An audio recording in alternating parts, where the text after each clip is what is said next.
Assalamualaikum warahmatullahi wabarakatuh. Alhamdulillah, assalatu wassalamu ala rasulillah wa ala alihi wa sahbihi wa mawala wa la hawla wa la quwwata illa billah. Asyhadu an la ilaha illallah wa asyhadu anna muhammadar rasulullah. Allahumma salli ala Muhammad wa ala alihi wa sahbihi ajma'in, amma ba'd. Bapak, Ibu, pemirsa yang dimuliakan Allah Subhanahu wa taala. Kembali dengan saya Lalan Aryan Syah Channel. Semoga kita semuanya dalam keadaan sehat walafiat dan tentunya ada pada bimbingan Allah Subhanahu wa taala. Pemirsa, pada pertemuan yang lalu saya sudah menjelaskan bahwa Nabi Adam beserta pasangannya itu diperintahkan oleh Allah untuk tinggal di surga. Kita tahu bahwa yang dimaksud dengan surga di sini bukan surga yang di akhirat. Bukan surga di mana tempat terakhirnya ya kehidupan orang-orang yang beriman ya. Jadi bukan, tapi ini masih teritorialnya dunia. Jadi Allah memerintahkan kepada Adam beserta pasangan itu untuk membangun kehidupan jannah di bumi. Itu yang benar ya. Untuk membangun kehidupan surga di bumi setelah Allah memberikan fasilitasnya. Allah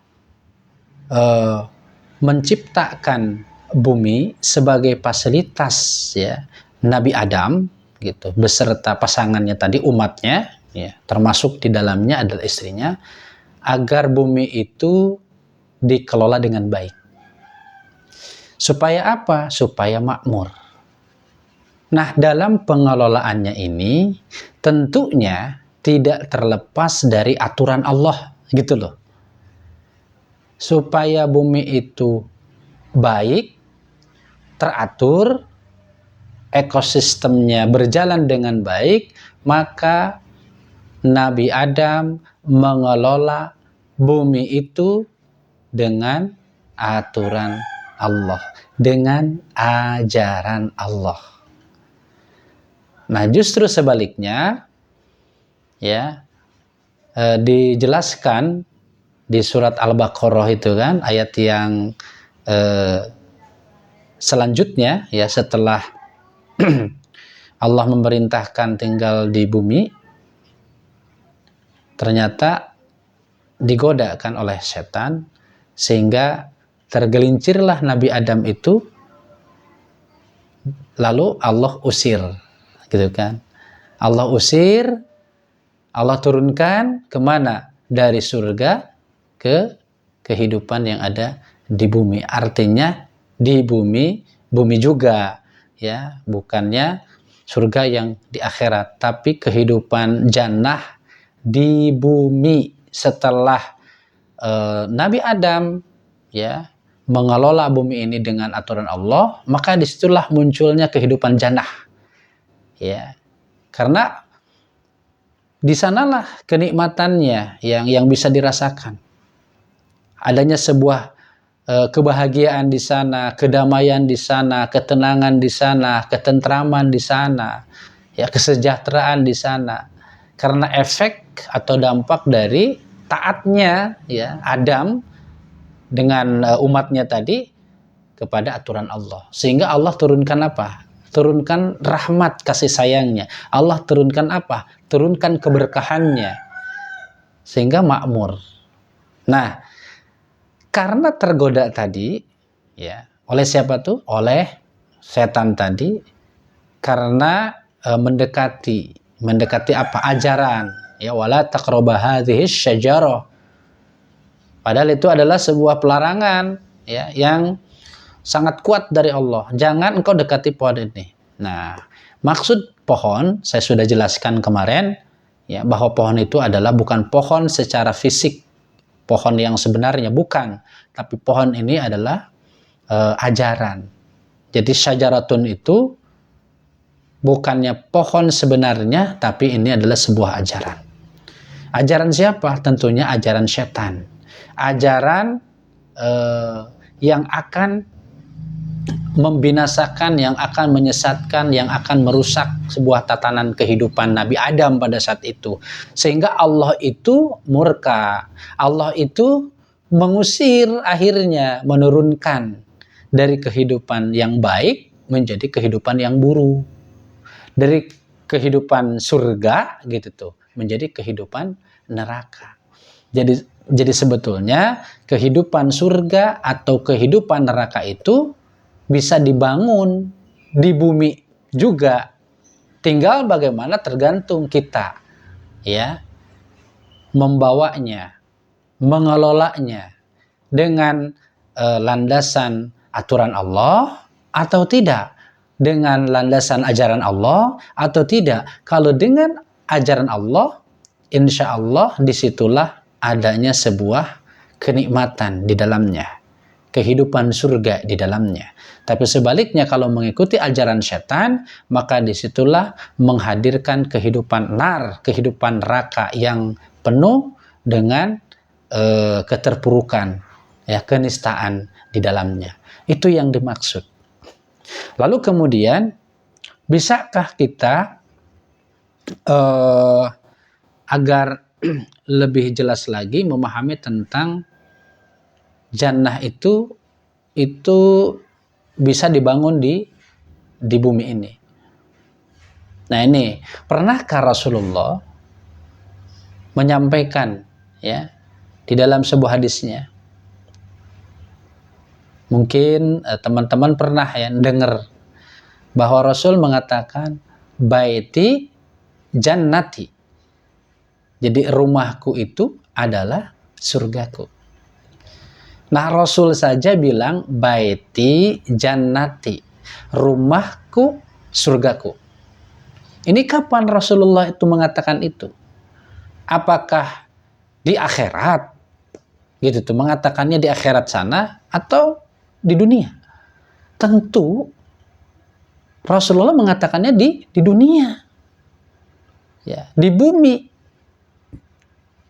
Kata Rasul, baiti jannati, rumahku adalah surgaku. Bukan berarti surga yang di akhirat itu lalu kemudian diturunkan ke bumi, bukan, tapi kehidupan Rasulullah beserta keluarganya, anak dan istrinya di rumahnya itu membangun kehidupan yang damai, membangun kehidupan yang tertib, membangun kehidupan yang bahagia, yang tenang, yang sejahtera, karena dibangun atas dasar ajaran Allah, dibangun atas dasar aturan Allah, sehingga di dalamnya penuh dengan rahmat Allah, sehingga penuh dengan keberkahan yang datangnya dari Allah. Nah, itu cerminannya begitu. Itu yang dimaksud dengan surga. Jadi di bumi kan, bukan di akhirat, di bumi. Jadi Rasul itu membangun kehidupan jannah di bumi. Jadi keluarganya itu sudah tercermin kebahagiaan, mencerminkan kebahagiaan surganya tuh begitu, ya, di rumah tangganya, di keluarganya sudah tercermin. Maka Rasul mengatakan begitu.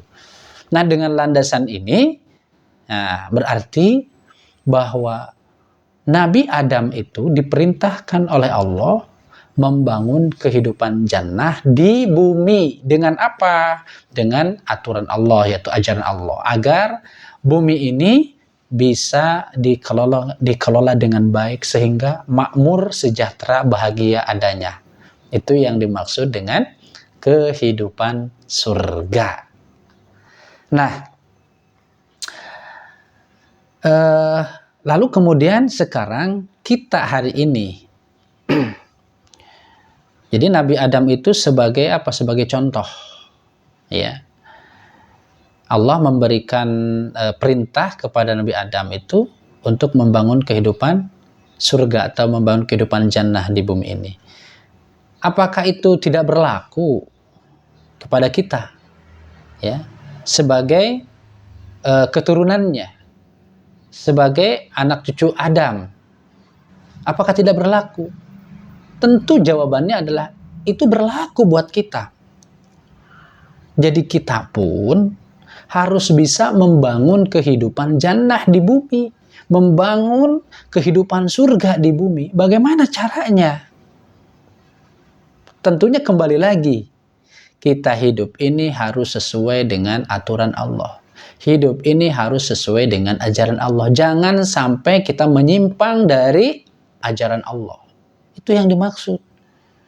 Secara otomatis, kalau kita taat kepada Allah, taat terhadap perintah Allah, taat terhadap ajaran-ajaran Allah, maka hidupnya akan baik. Hidupnya akan mendapatkan sebuah keberkahan, ketenangan, kedamaian, dan seterusnya. Jadi apa yang kita upayakan ini, ya, di dalam kehidupan ini harus mengikuti aturan-aturan Allah, mengikuti ajaran-ajaran Allah. Apa saja yang diperintahkan, ya itu yang harus kita ikuti. Dan apa yang dilarang, ya itu yang harus kita jauhi. Baru itu akan mewujudkan, menghadirkan yang namanya kehidupan jannah atau kehidupan surga.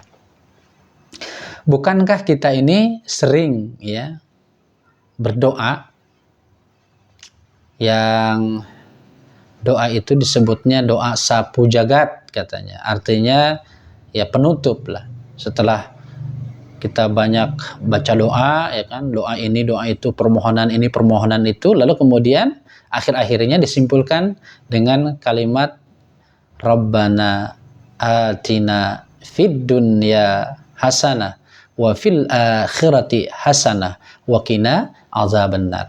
Nah, ternyata doa itu mengandung arti bahwa kita ini meminta kepada Allah dunianya hasanah, kemudian akhiratnya juga hasanah. Nah, hasanah itulah yang dimaksud dengan kita ini diperintahkan oleh Allah untuk membangun kehidupan jannah di bumi, supaya di dunianya itu hasanah, di dunianya juga baik.